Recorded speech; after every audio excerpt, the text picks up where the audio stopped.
भगवान श्री कृष्ण के चमत्कार और लीलाओं के विषय में कौन नहीं जानता।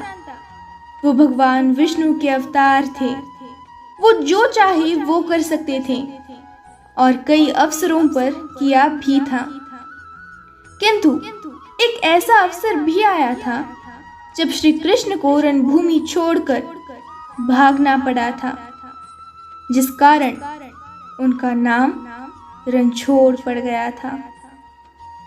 अब आप सोच रहे होंगे कि वो तो भगवान थे, फिर उन्हें किसी से भागने की क्या आवश्यकता थी।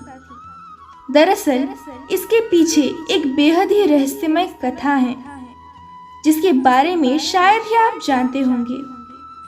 ये कथा कुछ इस तरह है कि एक बार मगधराज जरासंध ने भगवान श्री कृष्ण को युद्ध के लिए ललकारा था। किंतु वो सिर्फ अकेला नहीं, बल्कि उसने श्री कृष्ण के विरुद्ध युद्ध करने के लिए यवन देश के राजा काल्यवन को भी अपने साथ मिला लिया था। दरअसल काल्यवन को भगवान शंकर से ये वरदान मिला था कि न तो कोई चंद्रवंशी और न ही कोई सूर्यवंशी उसे युद्ध में हरा सकता है। उसे न तो कोई हथियार मार सकता है और न ही कोई अपने बल से हरा सकता है। भगवान शंकर से मिले वरदान के कारण काल्यवन स्वयं को अमर तथा अजय समझने लगा था। उसे लगने लगा था कि कोई भी उसे युद्ध में नहीं हरा सकता है और न ही मार सकता है।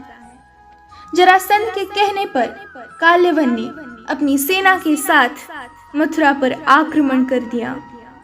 अब क्योंकि श्री कृष्ण जानते थे कि काल्यवन को वो अपने बल से नहीं मार सकते और न ही उनका सुदर्शन चक्र उसका कुछ बिगाड़ सकता था, इसीलिए वो रणभूमि छोड़कर भाग गए और एक अंधेरी गुफा में पहुंच गए।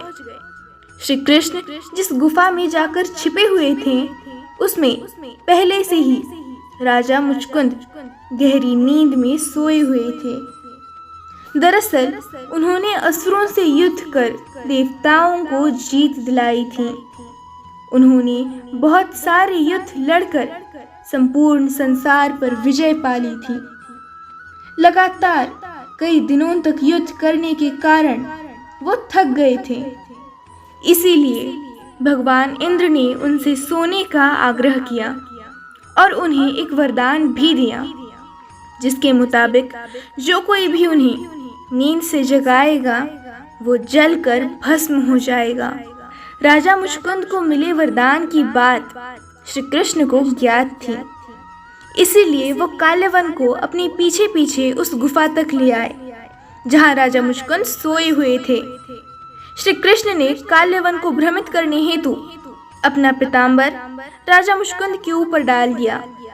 राजा मुचकुंद को देखकर काल्यवन को लगा कि वो श्री कृष्ण ही हैं और उससे डरकर अंधेरी गुफा में छुपकर सो गए हैं। इसीलिए उसने श्री कृष्ण समझकर राजा मुचकुंद को नींद से उठा दिया। अब राजा मुचकुंद जैसे ही नींद से उठे, काल्यवन वही जलकर भस्म हो गया। असल में ये भगवान श्री कृष्ण की ही एक लीला थी।